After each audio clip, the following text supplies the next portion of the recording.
Paz, um bom dia a todos que me ouvem e me veem mais uma vez hoje.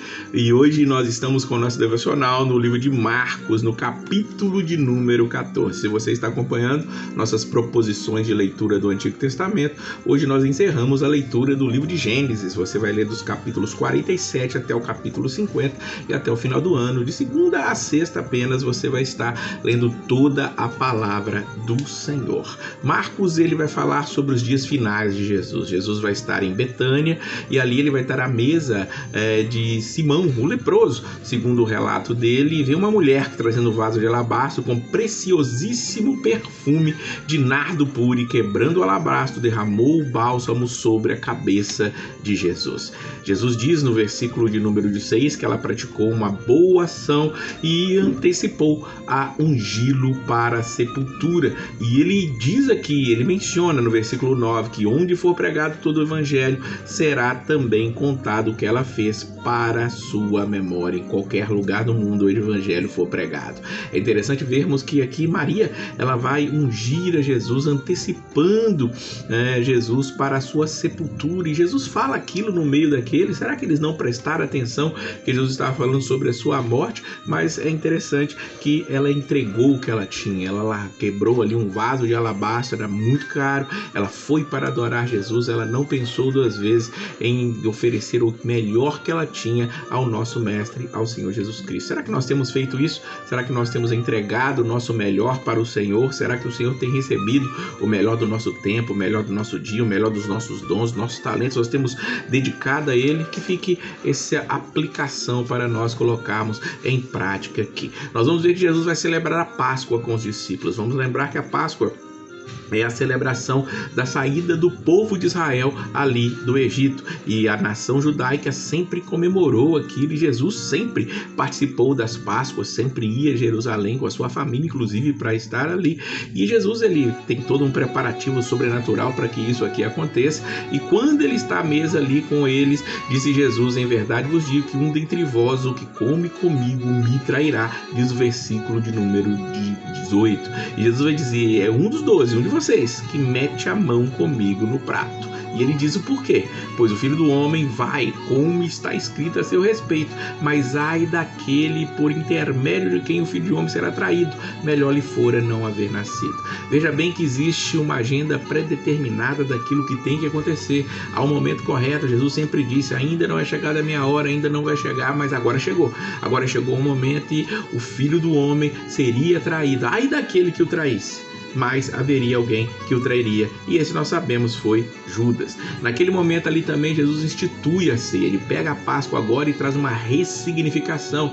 A Páscoa como saída, a libertação do povo do Egito, agora vai significar algo muito maior. Aquilo se torna apenas um tipo, um modelo daquilo maior que viria. Aquilo que estava vívido na mente dos judeus, vívido na mente daqueles irmãos que estavam ali com ele, agora vai ter um significado maior, muito maior, um significado bem maior. E enquanto comiam, tomou Jesus um pão e, abençoando, partiu e lhes deu, dizendo: tomai, isso é o meu corpo.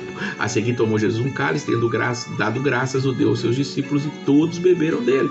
Então lhes disse: isso é o meu sangue, o sangue da nova aliança, derramado em favor de muitos. Veja bem que com certeza os discípulos ali, aqueles que ouviram isso, sabiam da aliança que tinha sido feita ali com Moisés na saída do povo do Egito, de saírem para o deserto para prestar culto ao Senhor. Agora Jesus diz que o pão que eles comiam ali e agora o vinho que fazia parte da ceia nesse momento simbolizava o seu corpo e o seu sangue, que seria derramado em favor de muitos. Uma nova aliança estava sendo feita ali, e os discípulos foram aqueles primeiros a poderem celebrar isso. Que coisa maravilhosa. Vamos ver que logo depois daquilo eles cantam o hino, eles vão sair ali para o Monte das Oliveiras, e Jesus vai dizendo coisas ali que os discípulos vão ficando perplexos. Jesus diz no versículo 27, todos vós vos escandalizareis, porque está escrito, ferirei o pastor e as ovelhas ficarão dispersas. Claro, Pedro não podia ficar calado, ele tinha que falar alguma coisa, e ele diz que ainda que todos se escandalizassem, ele jamais se escandalizaria, mas Jesus ali falou a realidade para Pedro. Em verdade te digo que hoje, nesta noite, ele não disse depois, nessa noite, veja que o alerta de Jesus foi poucos minutos antes de acontecer aquele fato. Antes que 2 vezes cante o galo, tu me negarás 3 vezes. Mas ele insistia com mais veemência, ainda que seja necessário morrer contigo, de modo nenhum te negarei. E é interessante que Marcos traz um detalhe especial aqui no versículo 31. Diz assim, e assim disseram todos. Veja que todos disseram que não abandonariam Jesus. E na hora que Jesus vai ser preso, todos se dispersam. Realmente acontece o que Jesus tinha predito. Todos disseram que estaria com ele, mas infelizmente todos o abandonaram. E aí eles vão agora para um lugar chamado Getsemane. Versículo 32 diz para nós o local, e Jesus vai para ali para orar com os seus discípulos. Alguns ficam embaixo, ele pega Pedro, Tiago e João para estarem ali com eles mais próximos, e ele diz, a minha alma está profundamente triste até a morte. Ficai aqui e vigiai. Ou seja, Jesus se separou um pouquinho mais, pediu para eles vigiarem, ficarem ali atentos naquele momento, porque a sua alma estava profundamente triste. Como eu disse, havia uma agenda preparada, Jesus sabia o que viria ali à frente, mas ainda assim ele foi até o fim. Será que nós, sabendo que na frente nos aguarda dor, morte, torturas, continuaríamos? E aí ele se adianta, ele se prostra em terra e ele ora, se possível lhe fosse poupada aquela hora. A oração dele é sincera. Pai, afasta de mim esse cálice. Outro evangelista vai dizer em um dos evangelhos, mas no fim ele reconhecia a vontade soberana do Pai. No versículo 36, Marcos registra, Abba, Pai, tudo te é possível, passa de mim este cálice, contudo, não seja o que eu quero, e sim o que tu queres. A oração que ele ensinou é aquilo que ele faz, aquela oração, seja feita a tua vontade, e a vontade do Pai vai ser realizada. Que nós aprendamos isso realmente, de que Deus ele tem a sua vontade soberana perfeita para acontecer, e que nós aprendamos a nos submeter à vontade dele. Jesus por fim vai ser aqui traído. Versículo 43 diz que chega Judas, que é um dos 12, com ele vinda a parte dos principais sacerdotes, escribas, anciãos e uma turba com espadas e porretes. E o traidor disse a senha, aquele a quem eu beijar é esse, prendei-o e levai-o com segurança. E logo que chegou aproximando, disse-lhe, mestre, e o beijou. Diz o versículo 45. O sinal da traição é ainda mais terrível quando vemos que era um dos 12. Um beijo. Ele chegou e beijou, era o ósculo, era a maneira de eles se cumprimentarem. E Judas, ele mostra quem é Jesus com um beijo, traz Jesus com um beijo.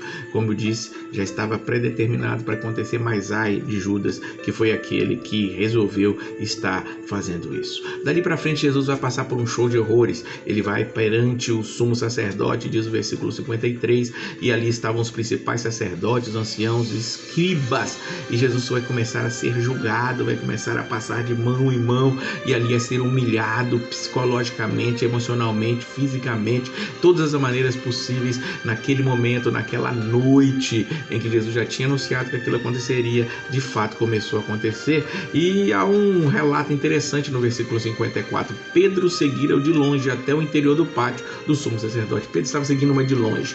É interessante vermos isso porque, segundo os historiadores e alguns relatos, o Evangelho de Marcos ele é escrito segundo o ponto de vista de Pedro. Pedro é quem está contando para Marcos o que aconteceu, e Pedro ele traz esse detalhe aqui.